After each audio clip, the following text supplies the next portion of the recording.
നിങ്ങളുടെ അടുത്ത് ഞാൻ 3 ചോദ്യങ്ങൾ ചോദിക്കും. അപ്പോഴത്തേക്ക് നിങ്ങൾ അതിൻ്റെ ഉത്തരം കറക്റ്റായിട്ട് ഗസ് ചെയ്യുക, എന്തത് പറയുക, അത്ര മാത്രമേ ഉള്ളൂ. ഇത് ഏതാണ്ട് ഉരുണ്ടിരിക്കും. ബോൾ. ഓക്കെ. ഇതിൽ ജീവന്റെ തുടിപ്പുണ്ട്. ബോളില് ജീവന്റെ തുടിപ്പുണ്ടോ? ഇല്ല. അപ്പൊ എന്തായിരിക്കും? ഓക്കെ, മുട്ട. ഇത് ഉരുണ്ടതാണ്. പറ, എന്തായിരിക്കും ഉരുണ്ടതാണെന്ന് വെച്ചാ? എന്തൊക്കെയുണ്ട്? അതെ, എന്തൊക്കെയുണ്ട്? മാങ്ങ ഉരുണ്ടതാണ്. ഓക്കെ. തേങ്ങ ഉരുണ്ടതാണ്. ഇത് ഇടയ്ക്ക് പൊട്ടും. തേങ്ങ പൊട്ടും. ബോംബ് ഇത് ഇടയ്ക്ക് പൊട്ടും. ഇതിന് മധുരമുണ്ട്. ബോംബ് നക്കി നോക്കിയിട്ടില്ല.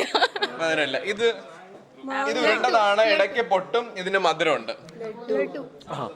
ലഡു ആണ് ഉത്തരം. കണ്ടോ, ഇത്ര സിമ്പിൾ ആയിട്ടുള്ള ആൻസേഴ്സ് ഒക്കെയാണ് ഇവർ കൊടുത്തിരിക്കുന്നത്. ഓക്കെ, അടുത്ത ചോദ്യം. എല്ലാവരുടെയും കയ്യിൽ ഇത് കാണും. എന്തായിരിക്കും? വേരല്ല, മേടക്ക്. ഓക്കെ. ആദ്യകാലത്ത് ഇത് വലുതായിരുന്നു, ഇപ്പോൾ ചെറുതാണ്.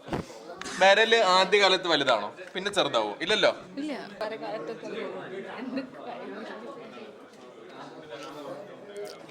അകത്ത് വെച്ചാലേ എന്തെങ്കിലും കാര്യമുള്ളൂ.